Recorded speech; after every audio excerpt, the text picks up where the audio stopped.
Have you ever met someone who looked perfect on the outside? Long robe, rosary in hand, eyes half closed, like they've seen paradise. But then they open their mouth and suddenly you're like, wait, you sure this guy's not from customer service in hell? Yeah, Rumi knew exactly the type. And he didn't just call them out. Rumi told the story, a funny one, but behind the laughter he dropped truth like fire. He roasted them with a bold parrot. Let's go back. This is poem 3 from Rumi's Masnavi. And Rumi, the master of metaphors, starts it not with a scholar, not with a king, but with a grocer.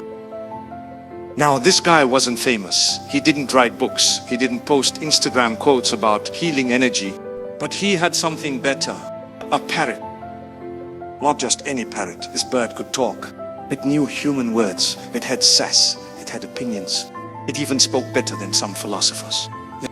This green bird sat on a bench in the shop, chatting with everyone who passed by. People came not for groceries, but for gossip with the parrot. Rumi said it was so fluent, it talked to both men and birds. One day while hopping around like a diva, the parrot accidentally knocked over a flask of rose oil. Expensive rose oil. The grocer came back, sat down, and squish. His clothes were ruined, his money wasted, his mood destroyed. He looked at the parrot, and wham! One slap, feathers flew, silence dropped. The bird, once a superstar, was now bald and mute. The grocer regretted it instantly.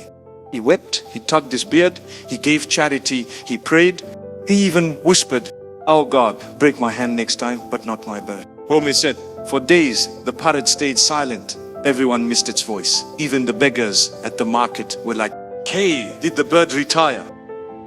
The grocer tried everything. Tricks, music, dancing. At one point he even showed the bird card tricks. Nothing worked until one day a monk passed by. He was wearing wool. His head was completely bald, like shiny bald, light reflecting bald. The parrot looked up, pointed its tiny beak and shouted, "Hey, what happened, friend? Did you spill a bottle of rose oil too?" Boom! The whole market exploded in laughter. But Rumi said what looked like a joke was actually a spiritual trap, because that parrot did something we all do. It judged the man's appearance and assumed they shared the same story. He saw a bald head and thought, yes, fellow oil spiller. But Rumi says, don't compare yourself to saints. Just because someone looks like you doesn't mean they are like you. Just because they speak your language or pray the same way or wear your team's jersey doesn't mean they play your game. Now pause right here, because this is where people fall. We look at someone in a mosque, a temple or church, their head bowed, their hands lifted, maybe tears falling. And we whisper, wow, what a pure soul. But we don't know. We don't know if that person is worshipping God or worshipping attention. Rumi said, apes imitate everything humans do, but they're still apes. Ouch, because it's true. Some people can mimic humility. They know when to cry, when to nod, when to quote a holy book. But inside, rotting, like a fruit that looks fresh until you bite it. That's why Rumi warns. Bees and wasps both land on flowers, but one brings back honey. The other brings back poison. You see the difference. Not everyone who bows is in submission. Some are just in performance mode. And here's the dangerous part.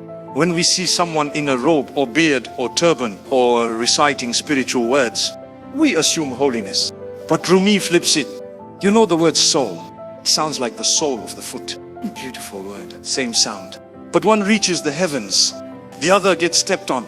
It's not the sound, it's the meaning. Same with people. Two men may fast, two women may pray, two influencers may say God is love, but one is worshipping God, the other is building their brand. One glows from the inside, the other just filters their feet.